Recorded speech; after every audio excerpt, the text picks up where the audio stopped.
Bear with me. Much of what I'm going to be covering today about children, and particularly in the emotion of anger, helping children with anger, is on our website. Case studies from this textbook. This is a sign that the Holy Spirit is working even in the mental health field, believe it or not.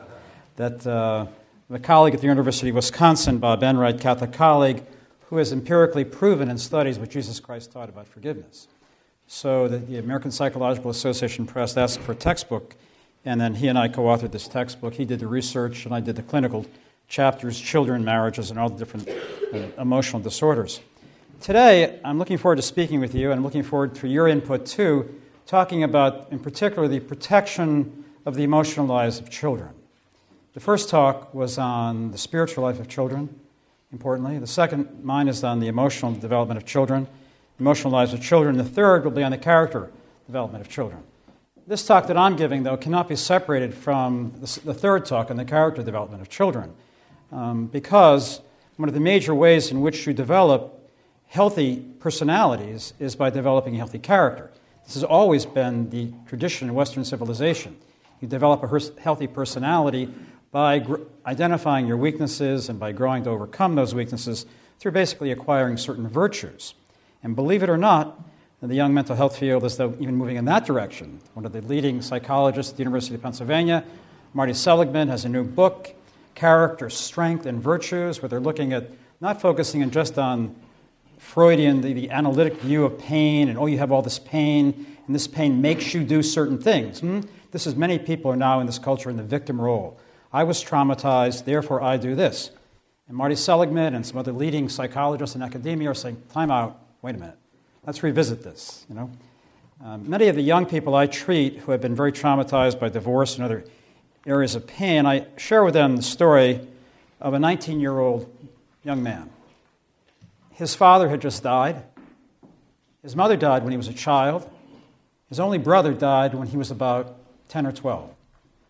Now, if you had 100 psychologists and psychiatrists looking at this 19-year-old and thinking, what would you predict for his future? Well, they would say, most certainly depressive illness, most certainly anxiety disorders, probably maybe obsessive-compulsive disorders, panic attacks, all sorts of anxiety disorders, all sorts of depressive disorders. And yet this man is John Paul II. So here we have someone severely traumatized, numerous losses in his childhood and his adolescence, and he's not a victim. He's a giver. He gives, and so he was very fortunate to be in a very healthy culture and to be well-formed spiritually and well-formed in his character. However, the danger of being a psychiatrist, sometimes you overanalyze too much. At the age of 19, he went to Archbishop Sophia and said, I want to be a Carmelite. I want to be in a monastery. And the Archbishop said to him, no, you cannot go into a monastery. You have to, you're called. So maybe, and just possibly, some of his fears, he wanted a safe environment. That may have been a certain appeal to him. Of course, he becomes contemplative in the middle of the world. His writing on the human person, his writing on marriage, his writing on self-giving, has had a profound effect on my professional life. I'm going to suggest to you today that the major way in which you develop personally a healthy personality and in which you help your children develop a healthy personality is by growth in self-giving. That it is growth in self-giving to others, to God, and in the ability to receive from others and from God that is one of the major signs of a healthy personality. The Holy Father, in many of the countries of the world that he visits, has quoted, related to this, Gaudium et Spes 24 from the Second Vatican Council. The call of the laity to holiness, which is the basic thrust of that Second Vatican Council. And he quotes, this is the quote that from Gaudium et Spes 24, man cannot fully find himself except through a sincere gift of himself.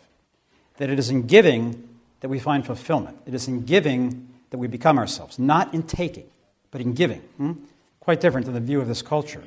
The Holy Father developed this thought further. Who knows, maybe he wrote that. He wrote that, perhaps, in the Second Vatican Council.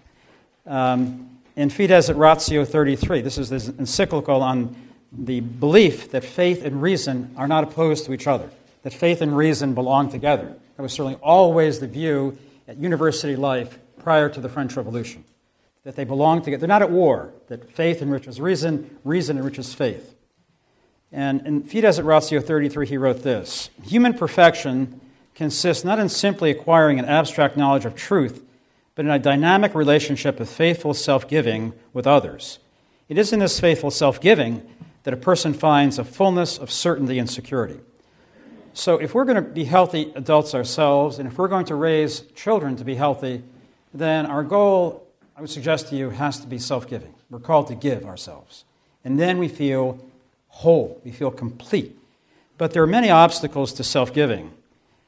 Just another example for the Holy Father. I was reading Zenet yesterday, and when he came out of the surgery, and his press secretary, Navarro Valls, was there with him, the first thing he couldn't, of course, he's got a tracheostomy now, he can't speak.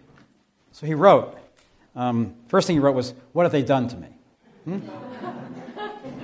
The second thing he wrote was, "But I continue to always be totus tuus, all yours." So he continues to give himself to others. I have to tell you, in 1994, I was giving a series of conferences to the priests of the Archdiocese of Denver. And this was up in the Rockies, and this was the first time the priests of Denver had been together since World Youth Day. It's hard to describe what it was like. They were, on a high, and they were all of them relating what happened at World Youth Day with the Holy Father. And I had the opportunity to, the priest picked me up at the airport. He said, "Oh, Rick, you're in for a treat because you're going to stay in the papal suite. You're going to sleep in the bed the Holy Father slept in." Whoa. Probably going to have a mystical experience or something. Get out of the moat into that interior castle. But at any rate, the priests were on the third floor of the rectory. They all had to leave. Secret Service agents took all the rooms. And one of the priests who invited me out there, now is Bishop Samuel Aquila of Fargo, North Dakota, then Father Aquila, said, "Rick, after the Holy Father left, the Secret Service agents told us this, that during World Youth Day, every night, all night, the Holy Father was in his bedroom. The other end of the hall was a chapel, 2 kneelers, and a monstrance. All night, every night, back and forth." This is an extraordinary example to us of self-giving. Now, okay, so if the goal is self-giving, we're all weak in this area. We all need to look at this.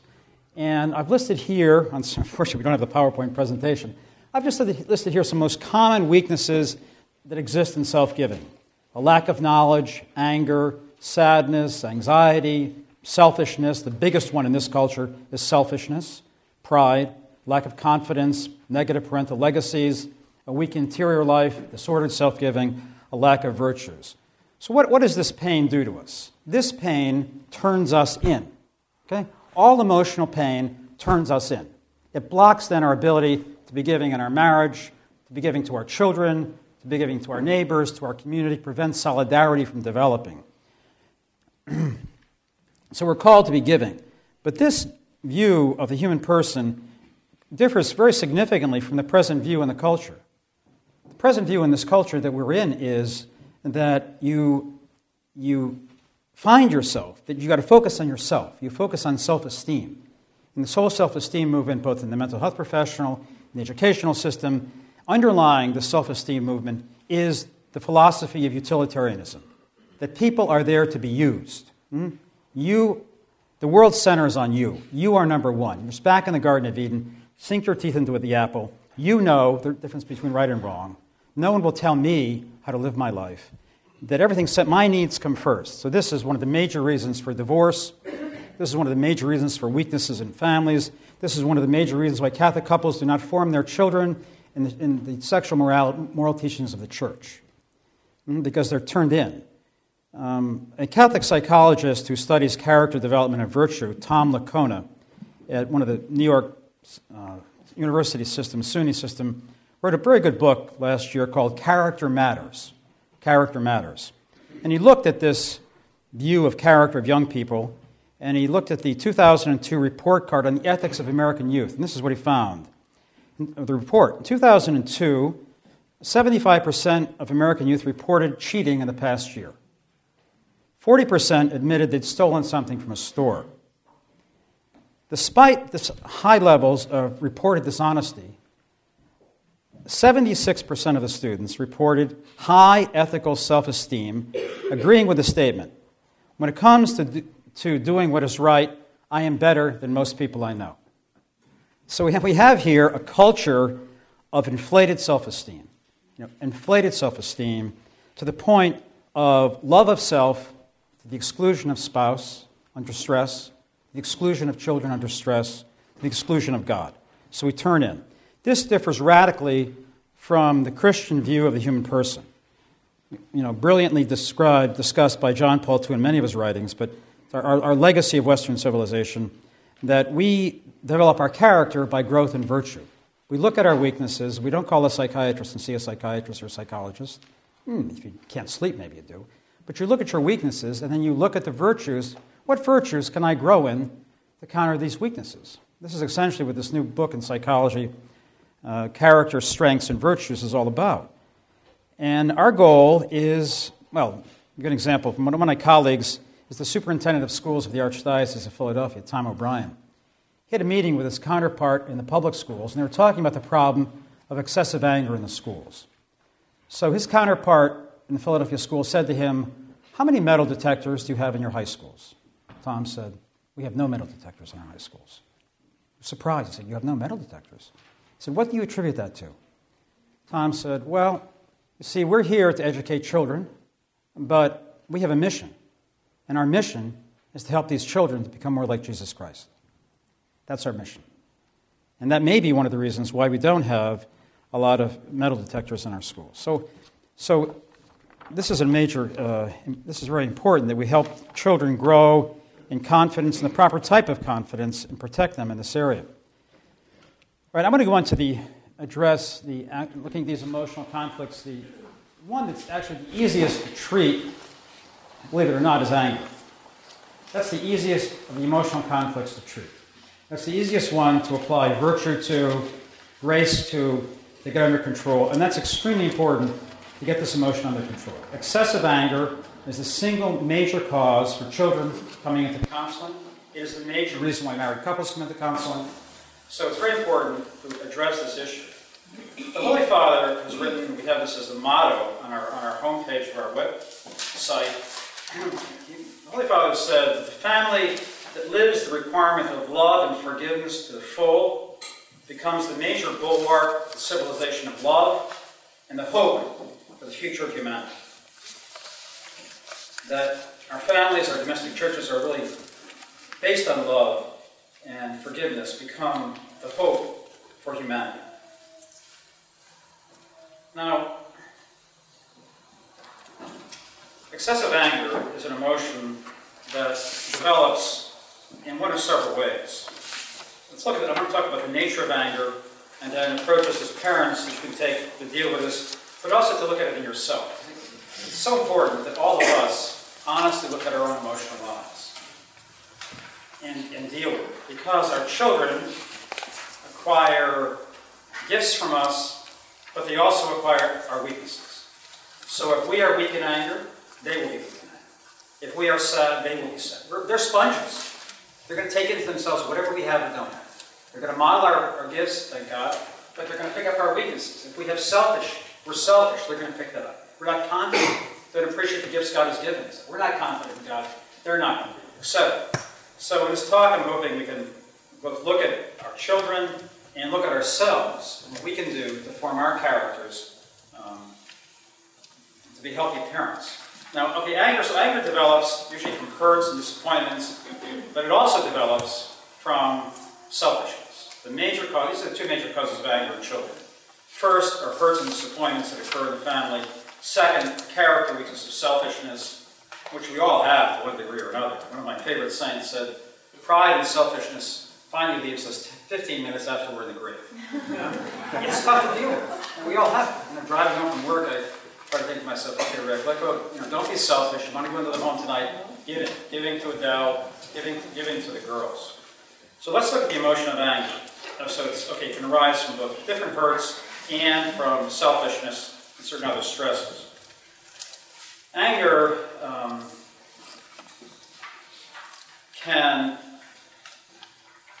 the problem with anger, one of the problems with anger is, I wish I could show you this slide if I can. Anger, when it develops as there's hurt, sadness, then anger, then some anxiety, then some difficulty in trusting. But anger relates to all emotional pain. So in all emotional pain, there's anger. It's one of the things I really enjoy about doing this book, the American Psychological Association Press.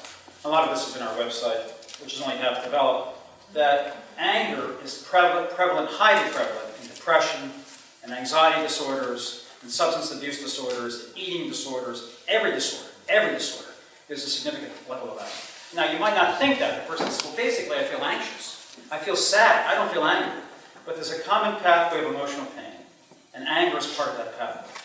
And one of the reasons people do not overcome their emotional pain is that they do not resolve their anger. They do not. See, the young mental health field has mistakenly, with no empirical basis whatsoever, focused on expressing anger. This has caused enormous harm in marriages, in children, thinking, well, if I'm angry, I have the right to express my anger. Well, at times you do. Christ expressed anger. But basically, there are three ways we can deal with our anger. We can deny our anger, we can express our anger, or we can forgive. Plus other virtues. So certain other virtues we can also apply to anger. But basically, there are three ways we can deal with our anger. And so, with children, we want to be able to teach them the third option. Offer them the third option.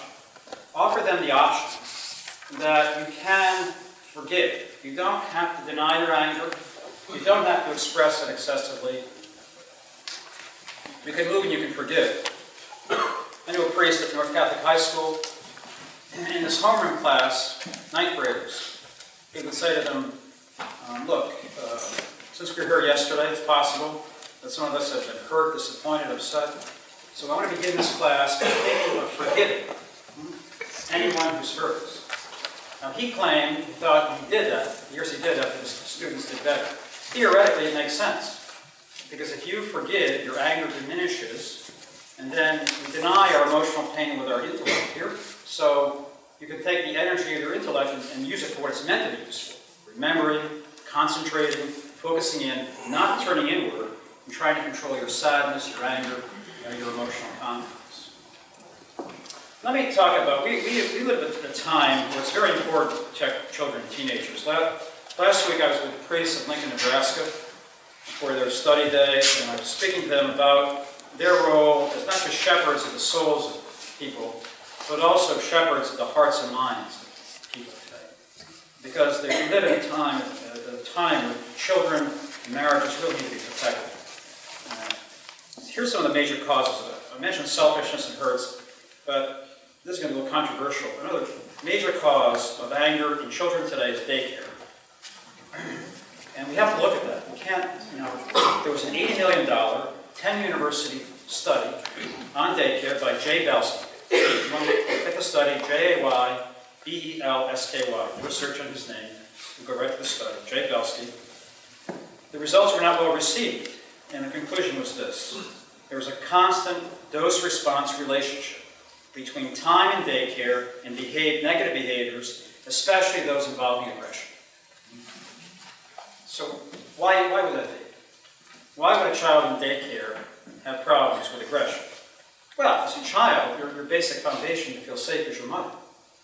So if you're deprived from the love of your mother for significant periods of time, your basic safe feeling is going to be damaged. When the safe feeling drops, the anger rises. The most difficult of all psychiatric patients are the paranoid patients. They have no trust, and they have the highest levels of anger. Right? So children need a safe feeling. So it's important to look, we need to look honestly at how we want to lead our lives. As the Holy Father says, for many families it becomes important to consider leading lives of greater simplicity, not being consumed, going for the ring. Tolkien tries to show us the Lord of the Rings, like going to consume, to have, but to lead more simple lives. The other major source of anger in this culture besides daycare is divorce and separation. This is a huge problem in our culture. We need to protect marriages. We need to support those in our families, those in our communities to work to save their marriages. All the long terms of studies of divorce, particularly Judith Wallerstein's work, The Unexpected Legacy of Divorce, shows the significant problems with young children with anger because they feel so betrayed by others. Too much time in front of television causes anger, angry friends, jealousy, and sometimes too the interest is the strong child. Sometimes God gives us children who have a unique mission in life. And they come, woo, and so I often wondered what the childhood of St. Peter was like, or the childhood of Teresa of Avila. I recall our daughter, 4 years old, trying to who was extremely strong, saying, Lily, you know, parents listen to God, and then children are supposed to listen to parents. 4 years old, oh no, Papa. Children listen to God, and parents listen to children.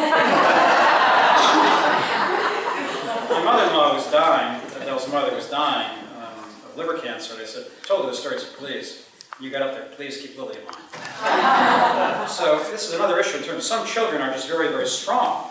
And so it's not a question of that their anger flows out of their mood, the strength of their personality.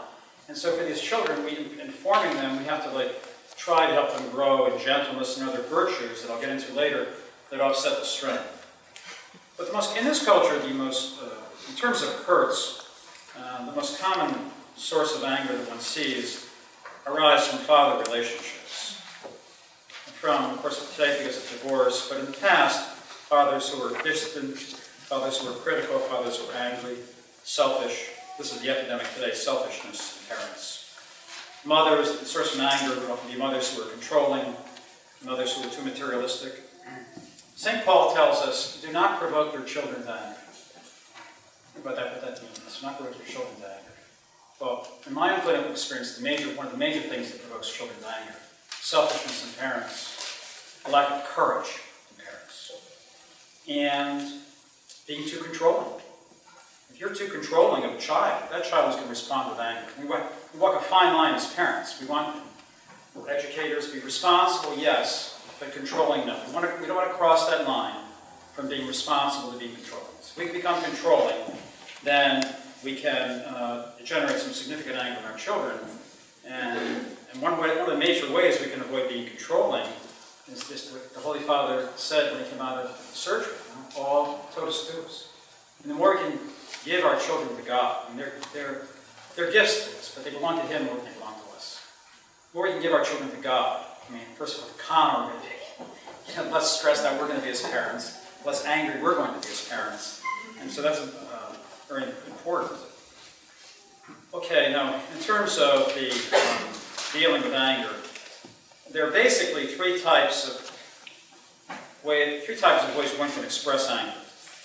Children or parents, there can be very appropriate anger, there can be excessive anger, and there can be misdirected anger. So appropriate anger then which is excessive, and anger which is really meant for someone else, and misdirected.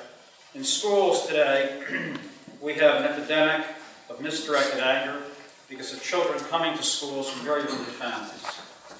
The conference I gave to some priests this summer, 2 priests in the Peoria Diocese, who are high school teachers plus pastors, told me that the Thanksgiving holiday, a number of the boys said to them, I would rather stay in school than have a holiday. I couldn't believe it. They'd rather stay in why? Because in school, you have these stable, adult, male priest role models who are more stable than either their father or their mother. You know, half the time, a couple of days with the father, a couple of days with the mother. So the Catechism of the Catholic Church refers to divorce as a plague. Indeed, it is a plague. It is a plague upon us. And we have to do whatever we can to pray for it and to prevent it. Now, when a child feels angry, so children go to school angry, they're very dysfunctional families, they take it out on the kids in school, they take it out on teachers, they take it out on the school system. Many teachers would say today that they have difficulty teaching in the classroom because of the level of anger. But the major victims of the anger in this culture are, because so much of it is rooted in the father who's not there. The mother, the victim, other siblings, teachers, peers, society, the church. In this sense, that if you're a male and your father is not there for you, that he represents authority. And if you don't deal with that anger, then that anger oftentimes goes to the church. There's a great book, a Catholic psychologist at NYU, who's spoken here, Paul Vitz. He's spoken on this topic. We should get in there sometime, Michael. He wrote a book called Faith of the Fatherless, the Psychology of Atheism. And Paul has some case studies of the major atheists of the past 300 years. And almost all of them hated their fathers. And his thesis, where do you think that anger went? The day Martin Luther was ordained a priest, his first Mass, Erik Erikson, in the study Young Man Luther, presented this historical information. His father was a miner. His father mocked this priest on the day of his first mass. He said to his son, "Bread thou art, and bread thou shalt remain." And Luther, on the day of his first mass, wanted to kill his father. And Erikson's point is, where do you think that anger went? Where do you think that anger that was meant for his father went? My own view, too, is that much of the rebellion that has existed within the church for the past 40 years, particularly the rebellion that blocks the truth from being communicated on sexual morality, the church's full teaching on sexual morality in the church, in many ways relates to this issue. Father anger, not addressed, misdirected the authority of the church. That problem is not of a minor nature. That's a problem that you have to really protect your children in regard to the schools they go to, CCD programs they're in, so they're not exposed to this anger, misdirected anger, which will not support the truth, the teaching. Now, another issue I want to mention here is the children who are the recipients of this anger. Many children who are on the receiving end of misdirected anger in schools do not tell their parents. It used to be that the children who were bullied in schools were primarily those who lacked eye-hand coordination. 75% of those boys will go on to have homosexual attractions in their adolescence. Why? Because if you lack eye-hand coordination in this culture, you can't bond. By 3 years old, 3-year-old is the age. By 3, a lot of mothers will say to me, "My son was the happiest, most extroverted, most outgoing boy until 3. At 3, he began to pull in, he began to be sad, he began to be, and it's because he can't, the boys come over, he can't join them kicking the soccer ball, throwing the baseball. And so those boys need special attention from their fathers. They have to be, these are the boys that are being singled out in the gay and lesbian groups in our middle schools and our high schools. Try to recruit those boys, make them think that they have an identity of homosexuality. They basically have an identity of a weak masculine identity. The father is more involved with these boys, non-athletic ways. Walk with him, talk with him, fish with him, do other things with him. The masculine confidence will grow, and same-sex attractions will not develop in adolescence. So that's the eye-hand coordination. Today, kids who are victims of bullying are kids who are intellectually gifted, many kids who are good kids. We have a nephew, good athlete, he's a very good kid. He got bullied in school, and kids who seem different for body image, etc. So we need to protect kids from this bullying process. Now, again, in the mental health field, there's been excessive reliance upon expressing anger. But holding on to our, just common sense, when you hold on to anger, it hurts you. You pay the price. I mean, sometimes it's good to tell children, look, being angry is going to harm you. Holding on to anger is not going to help you. The Holy Father has an expression, that if you don't forgive, you become a prisoner of the past. You become trapped by the emotional pain of the past. The people who hurt you, don't think about you, but your life is limited by what they've done to you. So letting go of our anger, not expressing it at times, but forgiving. At times it's appropriate, but rarely is it appropriate to express our anger. And the thing is, most of us do not know how to express anger. Most of us do not know how to express anger appropriately. Why? Because if you look at these 3 mechanisms of anger, denying anger, expressing anger, and forgiving, most of us have spent our childhood into our adolescence on the first stage, denial. For example, prior to marriage, most people who enter marriage have absolutely no idea how much anger they're bringing into their marriage. From failure to forgive a father, a mother, today, other people they dated, other people who hurt them before they were married, other sexual partners. And so that anger goes underground later, 5 years, 10 years later, is misdirected to a spouse. Totally unconscious. Totally unconscious. So the good news is that, very good news is this, that it's possible to get this emotion under control, to resolve our anger, to diminish the level of anger in the home. It's very important that we keep the level of the anger in the home down. That creates the civilization of love in the home. That creates the flow of love. The presence of anger in a father, the presence of anger in a mother, and what does it do to children? It frightens them. It pulls them in. So you want to diminish as much as possible the level of anger in the home. So what is forgiveness? It's, again, much of what I'm telling you is on our website, under the child chapter, the marital chapter of this website. Forgiveness is basically, it's a gift to other people. It's basically a gift. Forgiving, it's a gift. It's a gift of understanding those who hurt you And it's a gift to others of saying, I want to let go of my anger. I don't want to harbor. Even though I may have the right to harbor anger against you, I don't want to harbor that anger against you. I want to let go of that anger against you. If it's worked on over time, it can lead to a certain feeling of compassion. Really, forgiveness is based on understanding. One has to understand others in order to forgive them. A father, a mother, a spouse, children. But it's very powerful, because every time we teach a child, look, if the anger is arising from a hurt, it's arising from selfishness, then the selfishness needs to be addressed. Just find being selfish, share that with others, be more generous, be more self-sacrificing. But if it's arising from some hurt with another child or a sibling, then it's important to educate children in forgiveness. And there are basically three types of forgiveness exercises.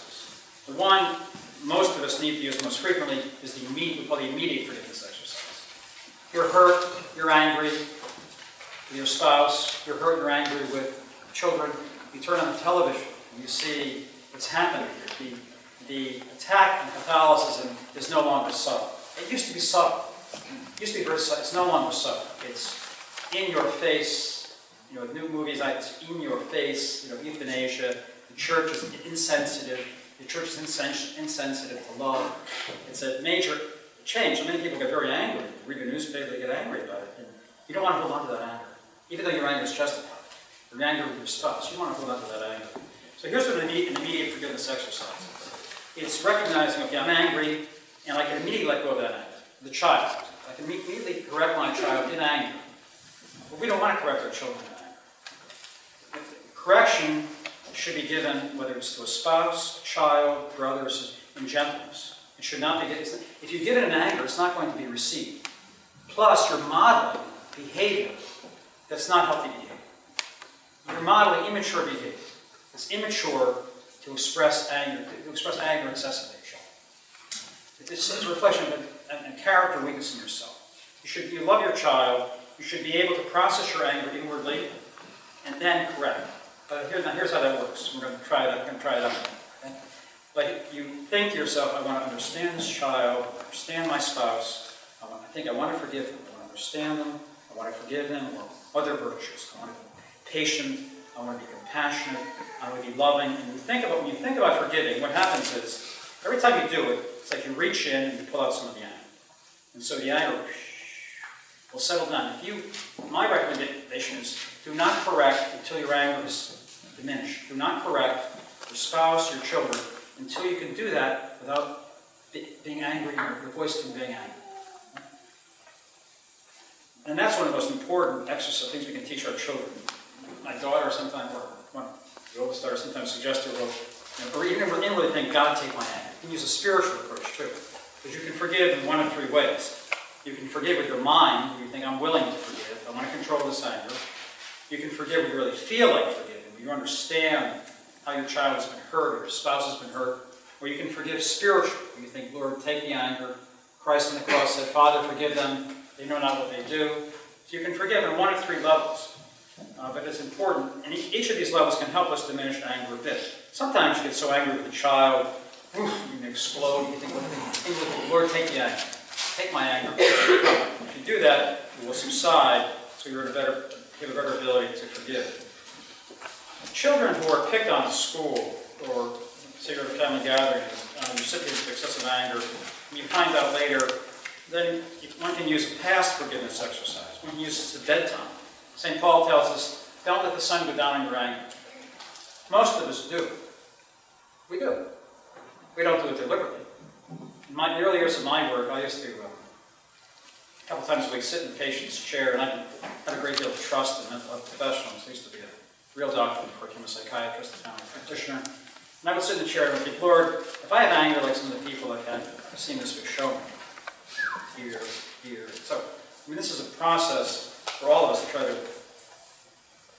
Well, in the process of forgiveness, what we want to do is uncover anger. And the children, they're angry. Sometimes it's very apparent. Sometimes it isn't. Uncover the anger and find out what is its origins. Is it the origin from a hurt, or is the origin from some weakness in the child? Character weakness, selfishness, impatience, need to control.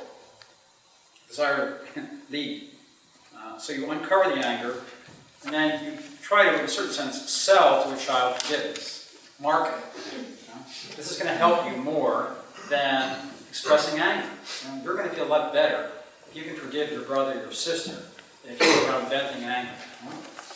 So it applies to our marriages. It's going to help us if we can forgive our spouse, or forgive others in our families who hurt us.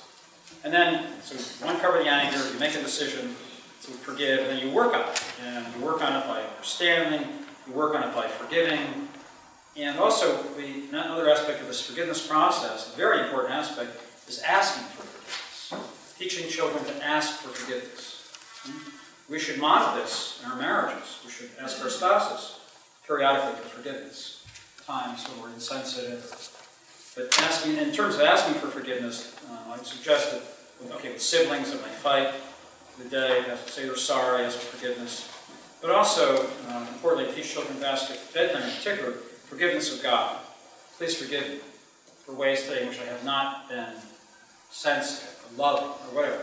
This really helps to form character. This really helps a child recognize, oh, I made some mistakes today. Tomorrow I want to work on certain virtues. Grow. Tomorrow try to be more gentle. Tomorrow try to be more loving. Be more patient with your brother or sister, kids at school. Even learning, saying you're sorry to your parents also. There are enormous benefits to forgiveness. My colleague at the University of Wisconsin, Bob Enright, in his studies and his book, demonstrates through studies how forgiveness diminishes all areas of emotional pain. Forgiveness diminishes anxiety. Forgiveness diminishes sadness. Forgiveness enhances self-esteem. Forgiveness helps to stabilize our mood. It breaks the control of others upon us. It helps us to forget the hurts of the past. And most importantly, forgiveness strengthens bonds of loving relationship within the family. Why? Because when you remove the anger, you get hurt, disappointed, you get this hurt, you get this love in our hearts for our spouses, our children, siblings. Then you have hurts, sadness, anger, mistrust. When you forgive, you sort of remove the weaknesses that block giving. And then the love, marriage, children, family life becomes stronger, and you're freer in your ability to be given. Forgiving, as this priest related to me in school, enhances academic performance, in his view. We don't have studies to prove that yet. Hopefully we will. I'll tell you of a study my colleague has going on right now in schools in Belfast, Northern Ireland. This is the third year of a 12-year study. It began with first graders, second graders, now in third graders. This is a study in which the parents are given educational materials on forgiveness, the teachers are given educational materials on forgiveness. And I'm certain that in the past, this was a virtue that was taught in public schools. In public schools, this is probably taught as a virtue, because the schools used to focus on character development, development of healthy character. Well, so far in the study from Belfast, Northern Ireland, in both the first graders and the second graders, those children, which were the angriest, the children, we have measures, ways to measure anger in children, those children which were the angriest were the ones who responded most to the forgiveness exercises. Now, they're fortunate, because even in the public schools, you can bring, the children were given the option of thinking of forgiving or giving their anger to God. So you could do that in the public schools. And we're hoping that now the country, one South American country, wants to begin to incorporate this program. Other school districts are hoping to do this. But we need to bring this into our schools, because the level of anger in many young people and sadness is very significant, and this will help to resolve it. A few more points, then we're going to do some Q&A discussion. Many of you have a lot of wisdom here to share with the group about your families and your marriages about diminishing anger. But just to talk about obstacles to forgiveness and some other virtues we need to teach children. What are the major obstacles to forgiveness in the family? We are. Mother and the father. We are. We're the major obstacles. Usually. Because we don't do it. Because we don't do it enough. We don't teach our children. And if we did it more, we would teach our children. So we need to look at ourselves, and we need to model this for our children. We need to model letting go of our anger. We need to tell them how we let go of our anger. We need to model unselfish behavior. We need to model self-giving. We need to think about ourselves as fathers and mothers, husbands and wives. As I mentioned earlier, we're called, in Catholic faith, we're called to be other Christ. We're called to be alter Christus. And Christ himself did say Christmas. We're called to form our character, to become more and more like Christ. And if we do that, we're going to help our children become healthier. We're going to help our children have healthier personalities. We're going to help our children learn how to deal with angry people. So there are certain issues with selfishness blocks forgiveness. Some kids from divorced families, or families where there's tremendous amount of pain, they have sadness inside them, and say at the top of the sadness you have anger. So in a certain way they use their anger, they go to school really angry, and they use their anger to sort of defend against their sadness. And some are afraid, and they keep people at a distance too, because they're afraid to trust. And some, if they forgive, they unconsciously know that what's under that anger is going to, and they're afraid of what's under the anger. They're afraid of the sadness that's under the anger. So, like for example, in parent families in which there is no father, it becomes so helpful in this forgiving process to, or just protecting the child's emotional health, to present another father, spiritual father, God as father, St. Joseph's father, images of St. Joseph in the child's bedroom, on the refrigerator. There's another father who loves you in this home. There's another father who loves you. Because this wound of fatherlessness is a overwhelming wound in this culture. Okay, just touch upon a couple of virtues, then we'll stop at Q&A. Okay, the virtues, some of the major virtues that work on forgiveness. First, I'm not about anger, I'm sorry, excessive anger, is forgiveness. The second most important virtue to teach children is obedience. The more children go in the virtue of obedience, the less angry they're going to be. They're going to recognize this is what God expects. He expects me to be obedient. It's basically teaching children to accept the will of God. So, and this is where the primary battle began. Satan, I will not serve. Non-serviam. I will not serve God. So we have to help our children to recognize they're called to serve. They're called to serve and to obey. The other virtue, which is very important, is generosity. So teaching children to give. To give to their siblings, to give to other children, learning how to make sacrifice. The sacrifice. This time of year at Lent.